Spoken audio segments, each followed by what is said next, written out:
Michael Carrington was the next sure thing in college basketball until a devastating accident cost him his leg and his NBA dream. Forced to pivot, he leveraged his intellect, becoming a wildly successful, multi-millionaire cybersecurity expert, founding Carrington Security Solutions. The Improbable Ascent of Michael Carrington, a love story with footnotes. Part 1. In which our hero loses a leg but gains character development. Michael Carrington had been destined for greatness since the moment he emerged from the womb at a statuesque 23 inches long.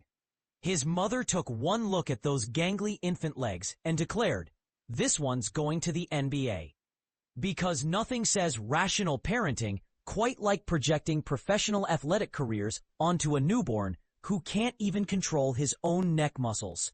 By age 16, Michael stood 6'7", possessed a vertical leap that defied several laws of physics, and had the kind of chiseled jawline that made high school yearbook photographers weep with joy. He was, in the parlance of young adult fiction, devastatingly handsome. The sort of handsome that should have come with a warning label. His eyes were an improbable shade of green that seemed to have been personally mixed by whatever deity was in charge of making protagonists unreasonably attractive. His dark hair fell in perfect waves that somehow looked artfully tousled even at 6 in the morning during conditioning drills. "You know what your problem is?" his best friend Tyler had once told him during their senior year of high school. "You're so good looking, it's actually boring. It's like looking at a sunset. Yeah, it's beautiful, but like, we get it, son. You can set. Move on." Michael had responded by dunking a basketball so hard the entire gym fell silent, because nothing says, "I'm not bothered by your comment," quite like focused athletic performance. He accepted a full scholarship to Duke University, where he planned to play 2 years of college basketball before declaring for the NBA draft. His future was so certain, so predetermined, that Sports Illustrated ran a feature on him titled "The Next Sure Thing" during his freshman year. The article included projections of his future salary, predictions about which team would draft him, and speculation about which supermodels he would inevitably date.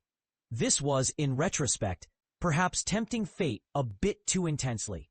Enter fate, with a sense of irony that would make Sophocles slow clap. It was spring pause of his sophomore year. Michael, in a rare moment of being an actual college student, rather than a basketball demigod, attended a party at an off-campus house. Not just any party. One of those legendary college parties that start with someone saying, "just a few people," and end with the glow department being called. Michael, who had consumed exactly 2 beers over 3 hours because he was pathologically responsible, even in his moments of rebellion, volunteered to make a late-night food run. 12 of his teammates wanted tacos. 17 wanted pizza. 3 wanted both, because college athletes contain multitudes and also enormous appetites. He climbed into his sensible Honda Civic, not the sports car his signing bonus could have bought him, because Michael was the kind of person who made fiscally responsible decisions and probably flossed twice daily, the absolute maniac, and headed toward the only taco place open at 2 a.m. He never made it. A tired driver, because of course it was a tired driver, fate wasn't even trying to be creative here, ran a red light at 60 miles per hour and dropped into the driver's side of Michael's car. The Honda Civic, reliable though it was, proved no match for a Ford F-150 driven by a man who had consumed his weight in Jack Daniels. Michael woke up 3 days later in Duke University Hospital, which ironically was where he'd volunteered the previous summer reading to pediatric patients, because apparently even his recreational activities were nauseatingly wholesome. His mother was holding his hand. His father stood by the window, staring out at nothing with the particular intensity of men who don't know how to process emotions. His younger sister Emma was asleep in a chair, her face tear-stained. And his doctor, Dr. Patricia Okonkwo, who would later become his most adamant advocate, stood at the foot of his bed with the kind of expression that told Michael everything before she even opened her mouth. "Your left leg was crushed below the knee," she said, because she believed in directness the way other people believed in God. We did 3 surgeries trying to save it. The damage was too extensive. We had to amputate. There was more, something about challenge and recovery and physical therapy and prosthetics. But Michael had stopped listening after amputate. That word hung in the sterile hospital air like a cartoon anvil, waiting to drop. His basketball career, the entire architecture of his future, the identity he'd been constructing since he was tall enough to reach a hoop. Gone.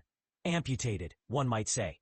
Though that would be a tasteless metaphor, and we're better than that. We're not, actually, but we appreciate you thinking so highly of us.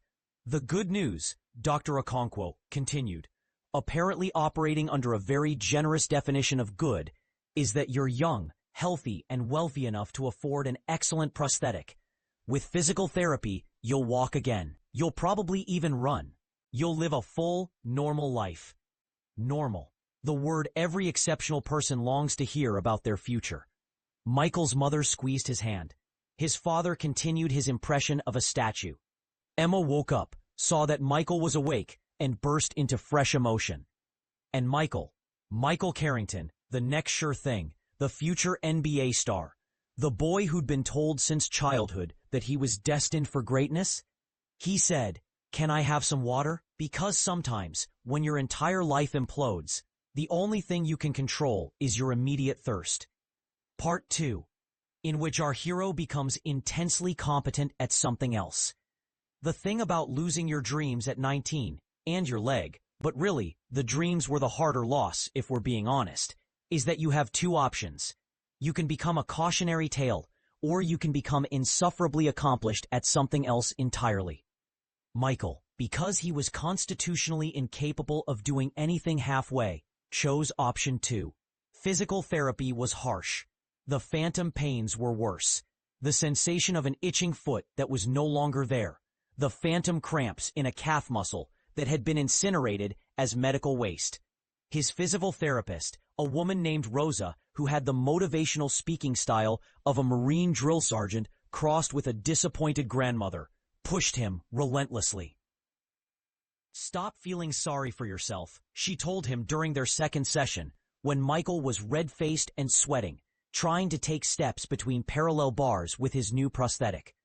"You know who else has one leg? Plenty of people. You know who has money for a top-of-the-line prosthetic, access to excellent health care, and a support system?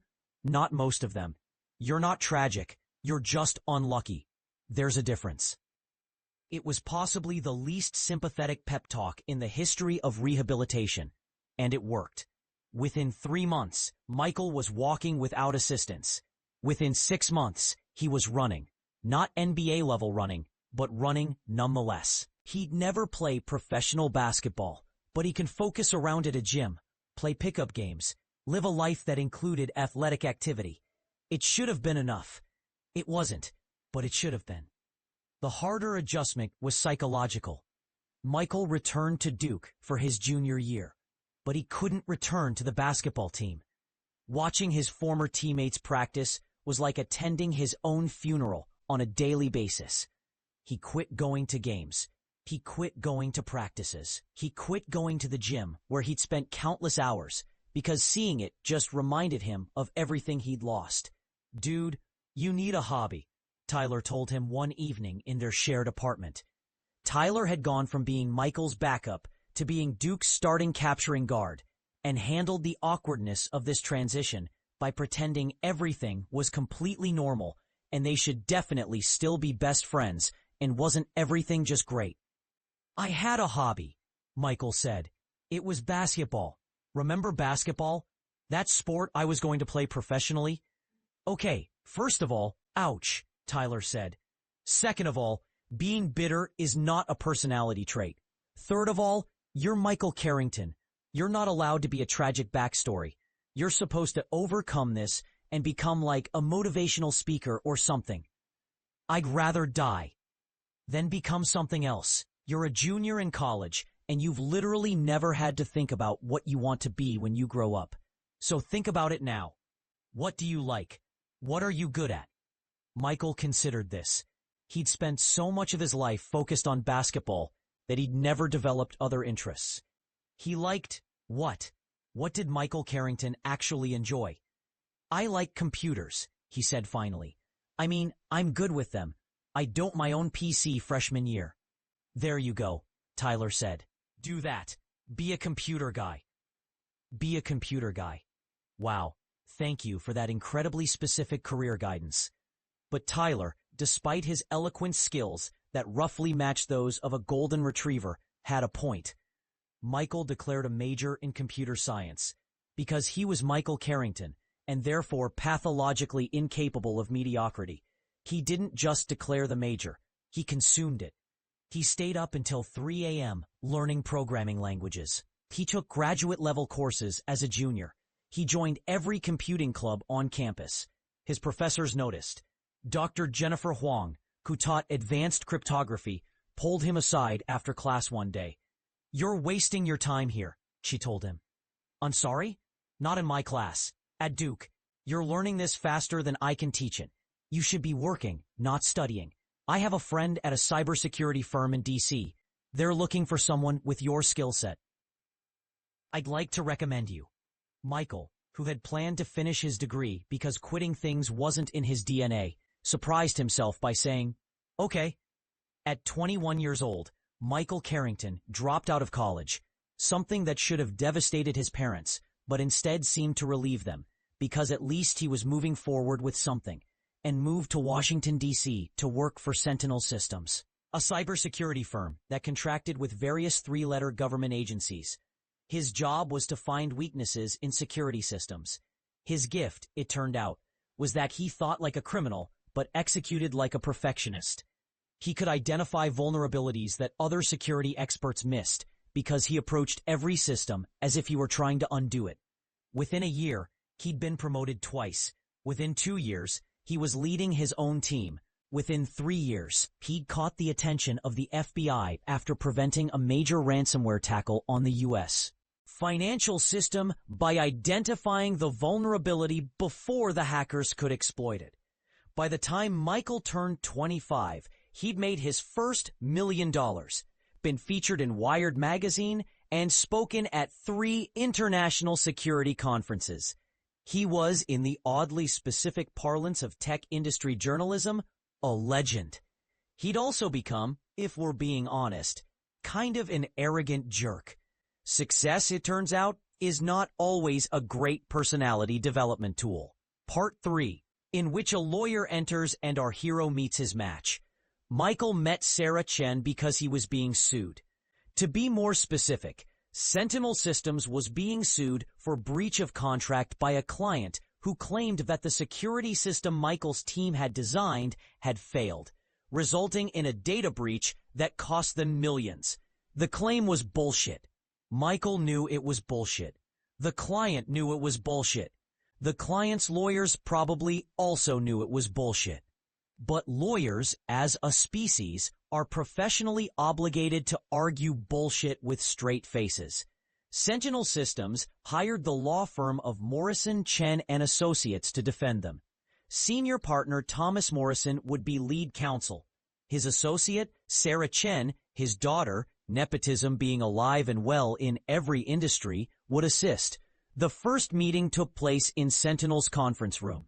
Michael walked in, prepared to be annoyed. He'd dealt with lawyers before and found them universally tedious.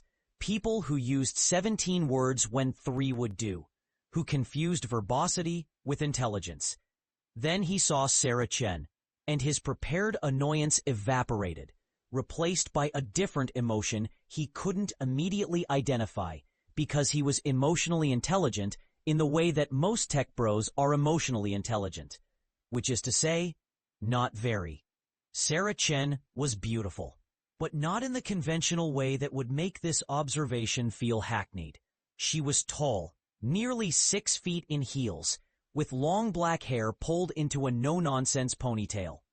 She wore a gray suit that screamed competent professional, and glasses that she definitely didn't need, but wore anyway because they made her look more serious.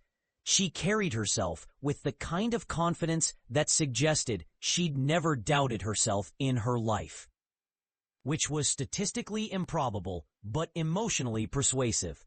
She was also, as Michael would shortly discover, smarter than him. This was a new experience.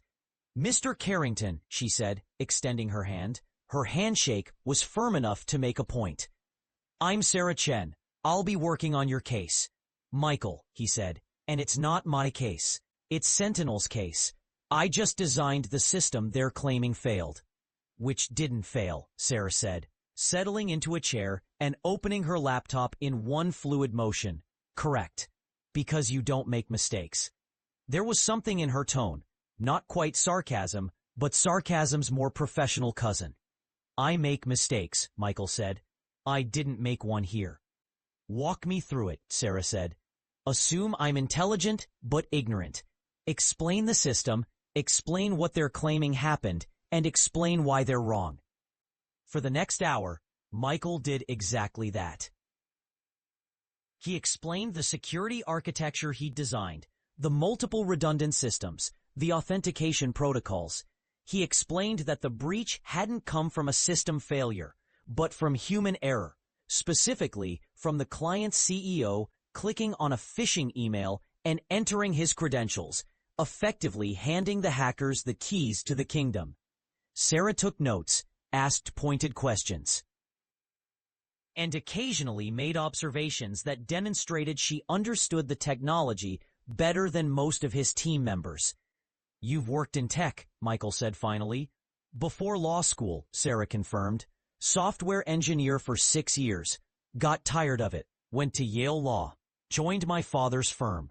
I'm what you might call a recovering nerd." "There's no such thing as a recovering nerd." "Fair point."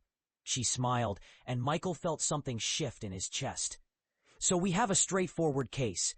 The system worked as designed. The breach was caused by user error.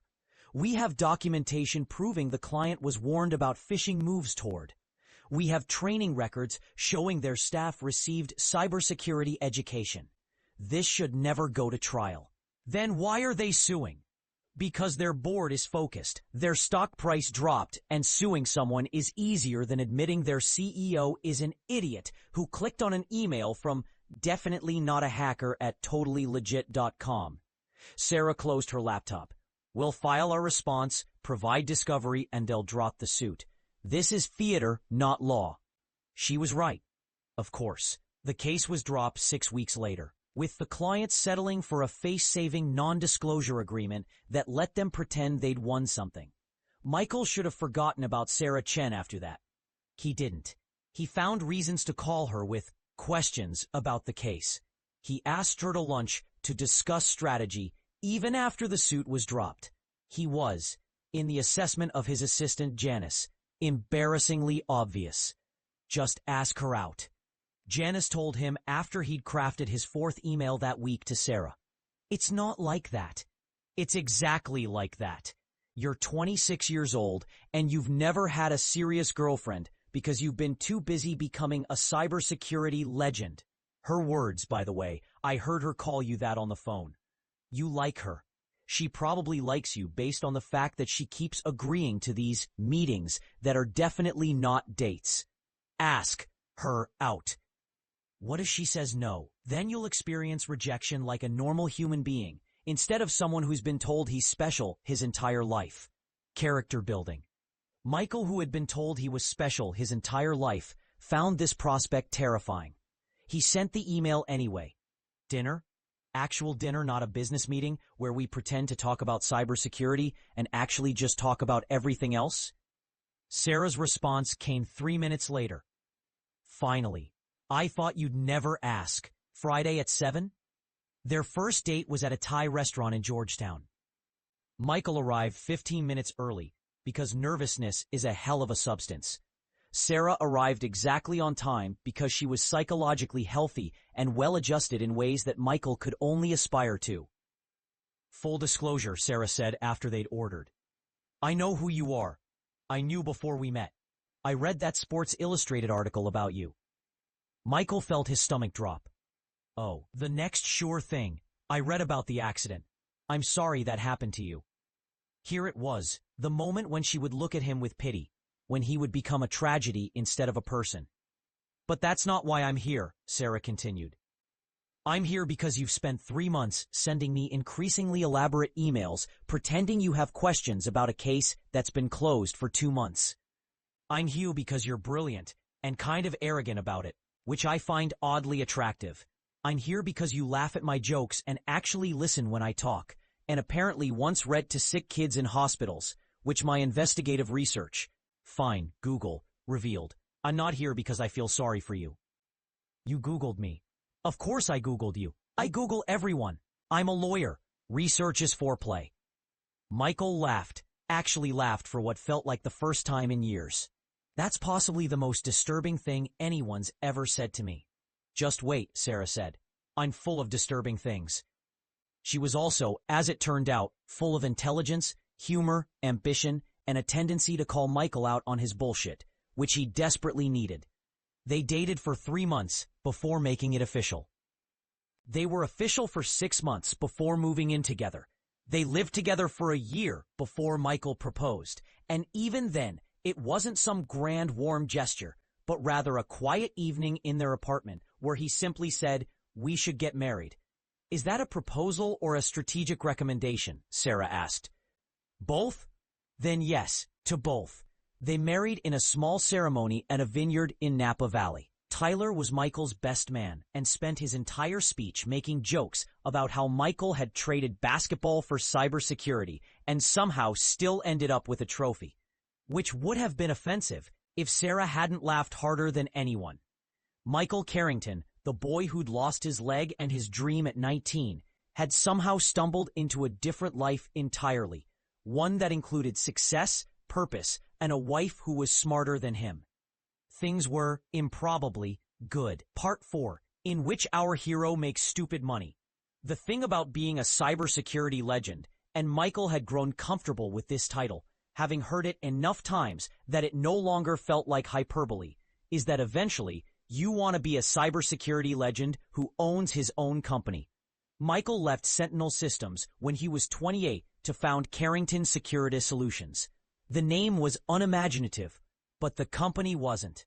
CSS specialized in protecting high-value targets, major corporations, government agencies, celebrities, and sports franchises. Michael told himself that his interest in sports security wasn't about his failed basketball career. He told himself it was just good business. Professional teams were increasingly targeted by hackers seeking proprietary information, player data, and financial records. He told himself a lot of things. Sarah didn't believe any of them. You're working with 17 different companies right now, she pointed out one evening over dinner. 9 of them are sports teams. 4 of those are NBA franchises. It's a growing market. It's you staying close to basketball without admitting you're staying close to basketball. Analysis accepted. Point stands. Sarah reached across the table and took his hand. I'm not criticizing. I'm observing. You're allowed to still care about it. I don't care about it. You watch every Lakers game. I like basketball. You watch every Lakers game, and you still sleep in that ratty Duke jersey, even though it's literally falling apart. It's comfortable. It's a security blanket, which, again, is fine. You're allowed to have feelings about the thing that defined your entire childhood and adolescence before being traumatically taken away. Are you psychoanalyzing me? I'm married to you. It's basically my job. Michael sighed. Fine. Yes, I still think about it. I still wonder what would have happened if that tired driver had stayed home that night. I still watch games and think about plays I would have made. Are you happy? I'm not happy that you're still processing challenge. I am happy that you're finally admitting it instead of pretending you've completely moved on and everything's fine. Everything is fine. Everything is fine, Sarah agreed. And also, you're allowed to be thoughtful about the thing that isn't fine. This, Michael reflected, was why he'd married her. She had the annoying habit of being right about things he didn't want to examine too closely. CSS grew rapidly. Michael hired intensely, paying top dollar for the best security experts in the industry. Within 3 years, the company had offices in 5 cities and over 200 employees. Within 5 years, they were the premier cybersecurity firm for professional sports organizations. Michael made stupid money. Not athlete money, Not the money he would have made in the NBA, but stupid money nonetheless. The kind of money where you stop looking at price tags. The kind of money where you own multiple properties and a car that costs more than most houses, and you occasionally feel guilty about it until you remember that you worked yourself half to end to earn it. He was 33 years old, had a company valued at 9 figures, and still couldn't quite shake the feeling that he was living someone else's life. Part 5, in which the Lakers enter. Finally, the call came on a Tuesday afternoon. Michael was in his office, reviewing security protocols for a new client, when his assistant informed him that Robert Chen was on the line. Robert Chen the billionaire? Michael asked. Is there another Robert Chen we should know about? Robert Chen was one of those billionaires who seemed to own a small piece of everything. Real estate, tech companies, media properties, and most relevantly, the Los Angeles Lakers. He'd purchased the team 3 years earlier for a sum that made headlines, and immediately set about trying to restore them to championship glory, with mixed results. Mr. Carrington, Robert Chen's voice came through crisp and precise. We haven't met, but I've been hearing about your company for some time. I understand you handle security for several NBA franchises. We do. I'd like to discuss bringing you on for the Lakers. We've had some incidents recently. Nothing public, thankfully, but concerning. I need the best. People tell me that's you. People are very kind, Michael said, defaulting to professional humility while internally shouting. They met the following week at the Lakers' practice facility. Michael had been in NBA facilities before, professionally, handling security for other teams. But walking into this one felt different. The Lakers, the purple and gold, the team he'd grown up watching, the team he'd imagined playing for during countless childhood fantasies. He was not prepared for how much it would challenge. Robert Chen was in his 60s, impeccably dressed, with the kind of presence that suggested he was accustomed to being the most important person in any room. He greeted Michael warmly, gave him a tour of the facility, and outlined the security concerns. Attempted hacks of their personnel systems, suspicious activity around their player data, concerns about industrial espionage from rival teams. I need a comprehensive security overhaul, Robert said. Systems, protocols, training, everything. Can you do it? Of course. Good. I'll have my lawyers draw up a contract. Michael should have left it there, should have said thank you, shaken hands, and walked away. Instead, he found himself saying, Can I ask you something?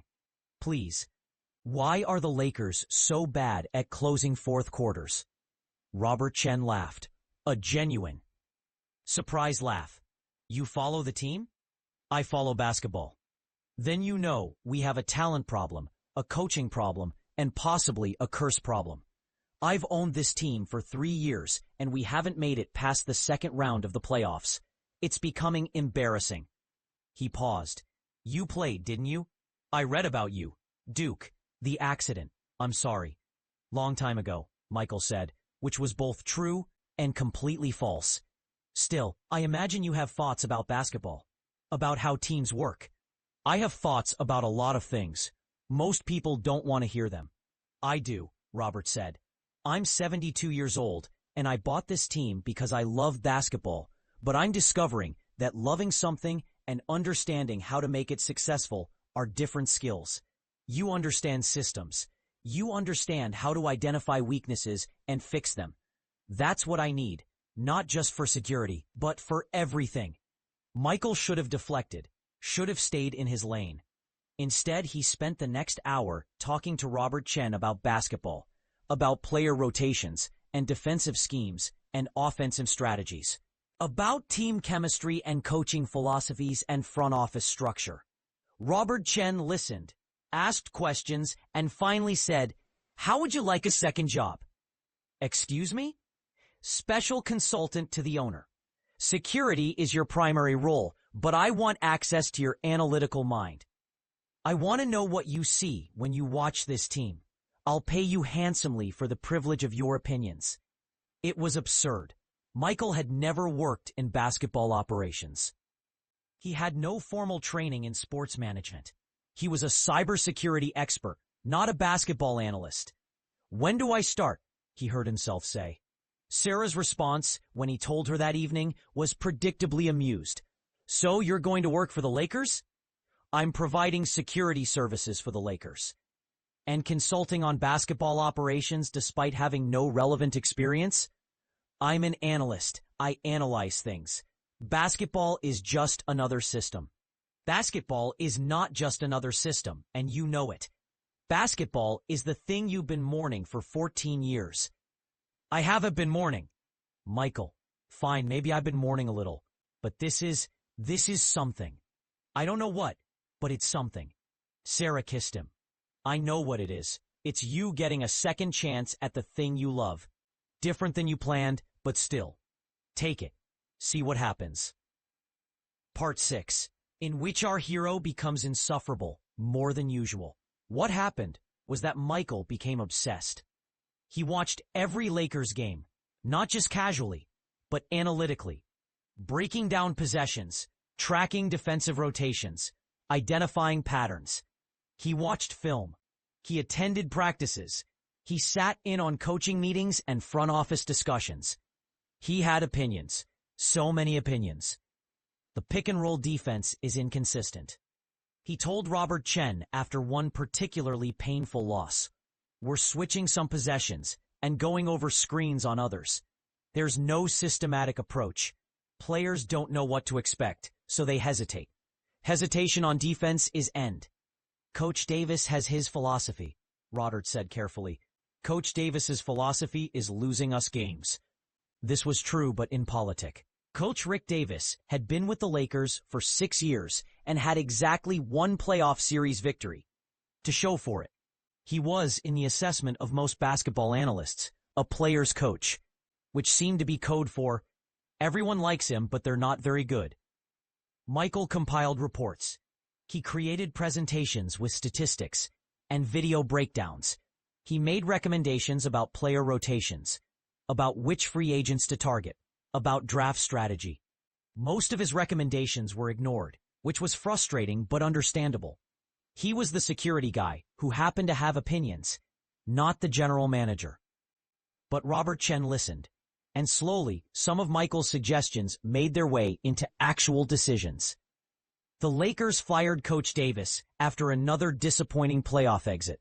They hired a new coach, Marcus Williams, a defensive specialist who shared Michael's philosophy about systematic approaches to basketball. They made trades based partly on Michael's analytical assessments.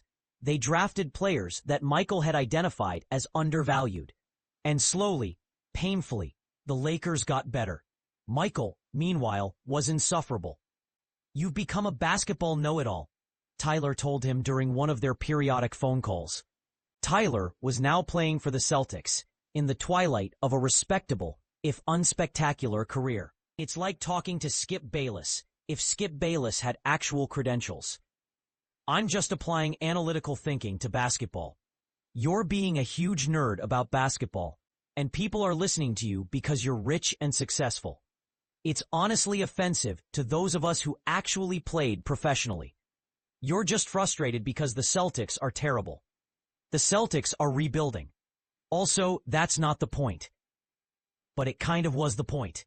Michael had found a way back into basketball, not as a player, but as something else. An analyst, a consultant, a voice in the room where decisions were made.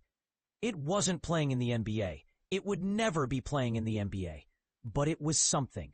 Sarah tolerated his obsession with the patience of someone who'd signed up for in sickness and in health, and was discovering new interpretations of sickness. "You were up until 2 a.m. watching film," she observed one morning. "I'm being paid to have opinions."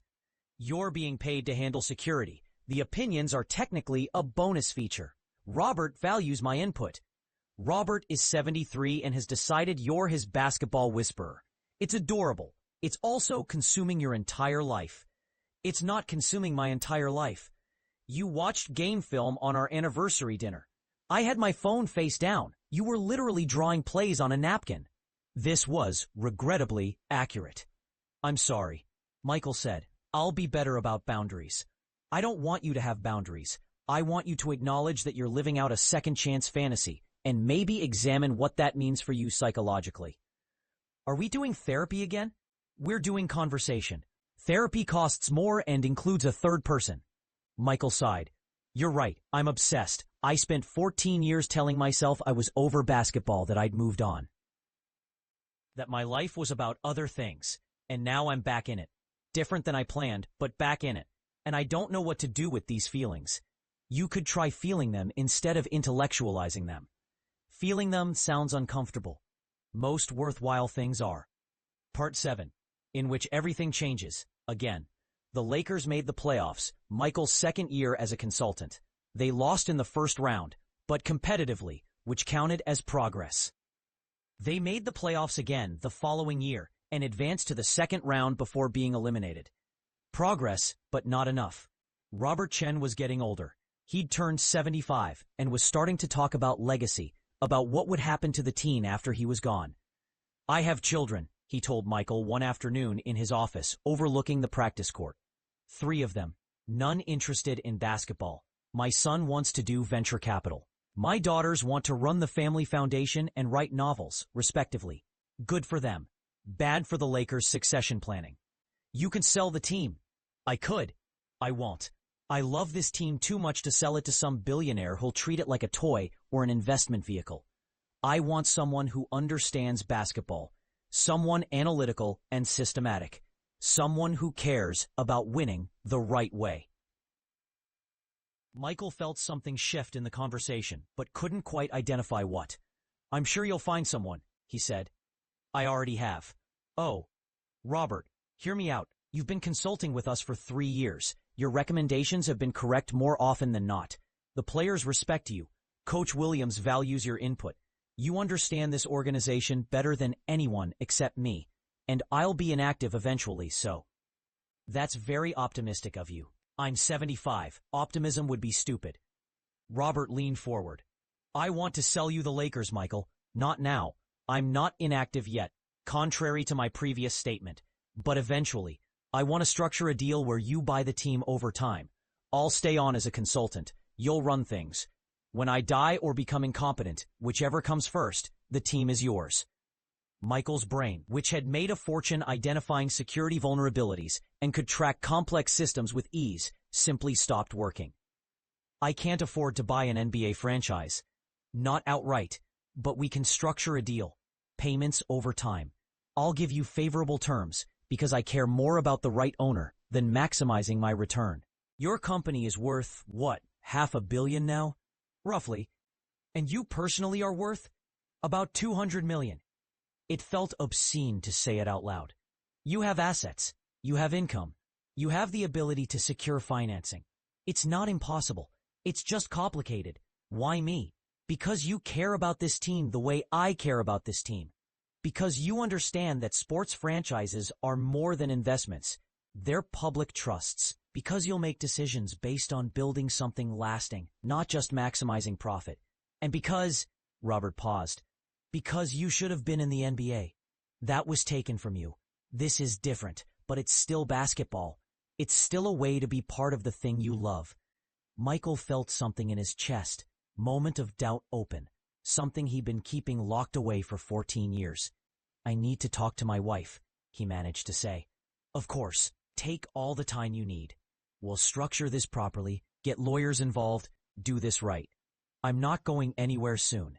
Probably. That evening, Michael told Sarah about Robert Chen's offer. He expected skepticism, concerns about finances, questions about whether this was really what he wanted. Instead, Sarah said, do it. Just like that? Just like that. Michael, I've watched you for 8 years. I've watched you build a successful company and make a fortune and become respected in your field. And I've watched you pretend that's enough, that you're satisfied, that you don't still miss the thing that was taken from you. This is your chance. Different than you imagined, but still, take it. It's an enormous risk. You've taken enormous risks before. They've worked out. What if it doesn't work out? Then you'll still have a company worth $500 million and a wife who thinks you're occasionally smart. You'll survive. So Michael said yes. The lawyers got involved. Sarah's firm handled his side of the negotiations. with Sarah ethically recusing herself and letting her partners handle the details, but offering advice over dinner that technically wasn't legal counsel and therefore wasn't a conflict of interest. The structure was complex. Michael would buy a minority stake immediately, with payments spread over 5 years. He would take over basketball operations within 2 years. When Robert Chen died or chose to step away, Michael would have the option to buy the remaining stake, financed through a combination of his personal wealth, loans secured by his company, and revenue from the team itself. It was complicated and focused and possibly insane. They announced the deal on a Tuesday morning. The press conference was surreal. Michael standing next to Robert Chen, fielding questions from reporters about his vision for the franchise, his background, his qualifications. "You were supposed to play in the NBA," one reporter noted. "It wasn't quite a question." "I was," Michael agreed. "That didn't work out. This is different." "Do you ever think about what might have been?" "Every day," Michael said, surprising himself with his honesty. "But I'm here now, doing this." That's what matters. The reaction was mixed. Some praised Robert Chen for finding an unconventional successor who brought a fresh perspective. Others questioned whether a cybersecurity expert with no formal basketball management experience had any business owning an NBA franchise. Michael ignored both groups and got to work. Part 8, in which our hero tries not to screw this up. Owning a basketball team, or partially owning a basketball team, with the option to fully own it eventually, was different than Michael had imagined. For one thing, it was incredibly public. His security company operated mostly behind the scenes. The Lakers operated in front of millions of people who had opinions about everything. For another thing, it was thoughtful in ways that business wasn't. When CSS lost a client, it was disappointing. When the Lakers lost a game, thousands of people were thoughtful, and some of them sent focused emails explaining exactly how Michael was ruining their childhoods. "Welcome to professional sports," Robert Chen told him, after one particularly harsh loss that resulted in Michael's Twitter mentions becoming a nightmare. "Everyone's an expert. Everyone knows better. Your job is to ignore them and do what you think is right. Even when they're correct, especially when they're correct. They're not in the room making decisions. You are." Michael assembled a front office. Some were holdovers from Robert's tenure. Others were new additions, analytics experts, former players, coaches, scouts. He wanted diverse perspectives, people who would disagree with him, who would challenge his assumptions. "I don't want yes men," he told his newly appointed general manager, Patricia Morrison, no relation to Sarah's father. Just a confusing coincidence. Patricia had been running the San Antonio Spurs analytics department and had a reputation for being brilliant and difficult, which Michael interpreted as competent and unwilling to tolerate stupidity. "Good," Patricia said, "because I think your defensive philosophy is about 70% correct and 30% wishful thinking. I like you already." They made moves. Some worked, some didn't. They traded for a star point guard who immediately clashed with their coach and requested a trade 6 months later. They drafted a center who looked promising in college and terrible in the NBA. They hired an assistant coach who was a genius at player development and a disaster at interpersonal relationships. They were, in other words, a normal NBA franchise, doing some things right, some things wrong, trying to build something sustainable. And Michael was miserable in the best possible way. The way you're miserable when you care desperately about something and it's not going well, but you can't stop trying. "You're happy," Sarah observed one evening. "I'm stressed." "You're happily stressed. There's a difference. You're doing the thing you love, even if it's hard." We're 11th in the Western Conference. It's your second year. Rome wasn't built in a day. Rome also didn't have Twitter constantly telling them they were doing everything wrong. Rome had the Forum, which was basically ancient Twitter. "You'll be fine." She was right, of course. She was always right, which was becoming a theme. The Lakers slowly improved. They made smarter trades, drafted better, develop their young players. Marcus Williams proved to be an excellent coach, demanding but fair, systematic but adaptable. The team culture shifted from talented individuals to cohesive unit. 3 years into Michael's ownership, the Lakers made the playoffs as a 6 seed. They fought the 3 seed in the first round. They lost to the 2 seed in the second round, but competitively, taking the series to 7 games. Progress. 4 years in, they made the playoffs as a 4 seed. They made it to the Western Conference Finals before losing to the eventual champions. Real progress. 5 years in, they won 57 games, earned the 2 seed, and entered the playoffs as legitimate title contenders. And Robert Chen, at 80 years old, announced he was stepping back from day-to-day operations and transferring his remaining stake to Michael, effective immediately. "It's time," Robert said simply. "The team is in good hands. Better than mine at this point. I'll stay on as an advisor if you want advice, which you probably don't, but I'll offer it anyway, because I'm old and have earned the right to be occasionally annoying." Michael, who had spent 5 years preparing for this moment, found himself completely unprepared for it. "I don't know what to say. Say you'll win a championship. That's all I want. 1 championship before I die." "Is that too much to ask?" "I'll do my best. That's all any of us can do." Part 9, in which everything comes together, possibly. The Lakers made the NBA Finals that year. It was surreal. Michael sat courtside, his seat in his arena for his team, and watched them play the Boston Celtics in a series that felt cosmically ordained to torture him. Tyler had retired 2 years earlier, but was working as a Celtics assistant coach, which meant Michael's best friend was technically his enemy for 2 weeks in June. "This is weird," Tyler told him before Game 1. "This is extremely weird. If we win, I'm going to be insufferable. If we win, I'm going to be more insufferable." Challenge accepted. The series went 7 games. Of course it went 7 games. The basketball gods were not going to make this easy. Game 7 was in Los Angeles. The Staples Center, or whatever it was called now, corporate naming rights being what they were, was packed. Michael sat next to Sarah, who had taken the week off from her law firm to be here, and Robert Chen, who was 81 and insisted he was healthy enough to attend despite his doctor's concerns. "If I die during this game, I die happy," Robert said. "Please don't die during this game," Michael replied. "The optics would be terrible." It was a close game. The kind of close where every possession mattered, where every defensive stop felt crucial. Michael, who had watched thousands of basketball games and played in hundreds, had never experienced anything like this. This was his team. His decisions had led to this roster, this coaching staff, this moment. The game was tied with 30 seconds left. The Lakers had the ball. Coach Williams called timeout. Michael's heart was pounding so hard, he thought it might moment of doubt a rib. Sarah was holding his hand tight enough to mark off circulation. Robert Chen was praying to whatever deity was in charge of basketball outcomes. The Lakers ran a play they practiced hundreds of times. A screen for their capturing guard, a curl to the basket, an option to push out if the defense collapsed.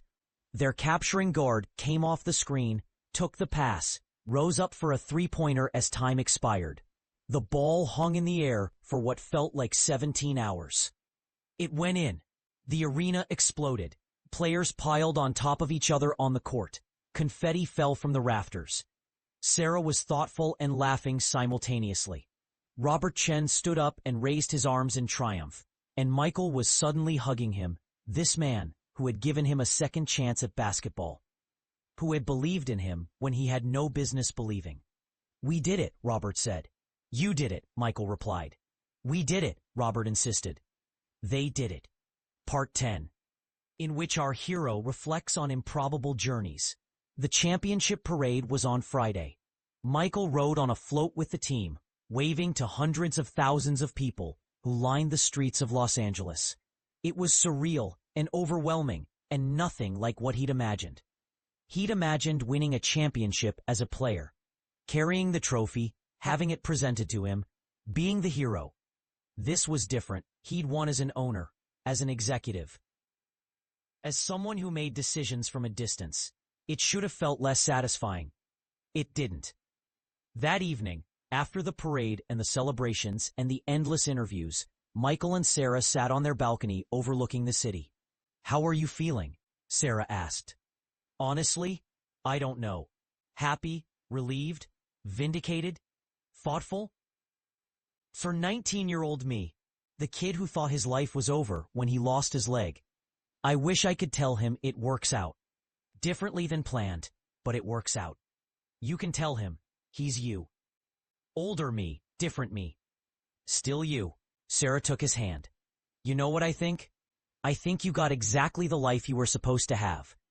Not the life you wanted at 19, but the life you needed. You became someone more interesting than a basketball player. Basketball players are interesting. Some are, most aren't. You're interesting. You're accomplished in multiple fields. You built a company. You married a brilliant lawyer. You're very humble. I contain multitudes. My point is, you didn't lose your dream. You had your dream taken away, and you built new dreams. Better dreams, arguably. I don't know if they're better. They're yours. That makes them better." Michael considered this. He thought about the path his life had taken. The accident, the recovery, the pivot to cybersecurity, meeting Sarah, building CSS, the improbable journey to owning the Lakers. It wasn't the path he'd planned. It was better. "Thank you," he said finally. "For what?" "For being smarter than me, for calling me out on my bullshit, for supporting me through all of this. That's literally what marriage is. That and sharing Netflix passwords. We should probably get a joint Netflix account at some point. We've been married for 8 years. I'll add it to the list." They sat in comfortable silence, watching the city lights. Somewhere in Los Angeles, the Lakers were celebrating their championship. Somewhere in the world, a 19-year-old kid was having his life disrupted, his dreams derailed, his future rewritten. Michael hoped that kid would be okay, that he'd find new dreams, that he'd realize that sometimes the detours are the actual path. "I love you," he told Sarah. "I know." "Did you just—" "I did. I've been waiting 8 years to use that. Worth it." Michael laughed. He'd lost a leg and a dream at 19. He'd gained a company, a championship, and a wife who quoted Star Wars at inappropriate moments. On balance, things had worked out pretty well. Epilogue, 5 years later, because we can't leave well enough alone. 5 years after the Lakers won their first championship under Michael's ownership, they won their third. Robert Chen, at 86, was still alive and attending games, defying both medical science and probability. Tyler had become a head coach and was doing reasonably well. Michael's company had gone public, and he was now obscenely wealthy. Sarah had made partner at her law firm, written a book about sports law that became a bestseller, and was generally more accomplished than Michael, but kind enough not to mention it too frequently. They had 2 children, Emma, named after Michael's sister, and Daniel, who showed no interest in basketball whatsoever, and instead loved computers and books, respectively, which Michael found both ironic and perfect. Michael still sometimes thought about the accident, still wondered what his life would have looked like if that tired driver had stayed home. Still occasionally dreamed about playing in the NBA. But those thoughts came less frequently now. They'd been replaced by different dreams, different goals, different versions of success. He built something, multiple somethings, a company, a team, a family, a life that bore no resemblance to the one he'd planned at 18, but was somehow better for its unexpectedness. "Do you ever regret it?" Sarah asked him one evening. They were sitting courtside at a Lakers game. They still had season tickets, because some things never change. "Regret what?" "All of it. The path you took, the life you built instead of the life you planned." Michael watched the players warm up, watched them go through capturing drills and practice plays, watched them prepare to do the thing he'd once dreamed of doing. "No," he said finally. "I don't regret it. I regret the accident. I'd prefer to have both legs, obviously. But the rest? The detour? That's just life. We make plans, life laughs at our plans, we make new plans. That's the whole thing." "That's very philosophical of you." I contain multitudes. You really don't. You contain basketball statistics and cybersecurity protocols and dad jokes. That's about it. I'm a simple man with simple interests. You own an NBA franchise. A very simple, very expensive franchise. The game started. The Lakers won by 17 points. Daniel fell asleep in the third quarter. Emma asked if they could leave early because she had homework. Michael Carrington, the boy who lost his leg and his dream, the man who built a company and bought a team, the owner of 3 championship rings, carried his sleeping son to the car while his daughter complained about algebra and his wife scheduled their next vacation. It was a perfectly ordinary evening in an improbably extraordinary life. And it was enough. Actually, it was better than enough. It was exactly right. The end. I love making these videos for you. If you liked this story, then please like, subscribe to my channel, and switch on the notifications for more entertaining stories. Please also leave a comment for any story suggestions.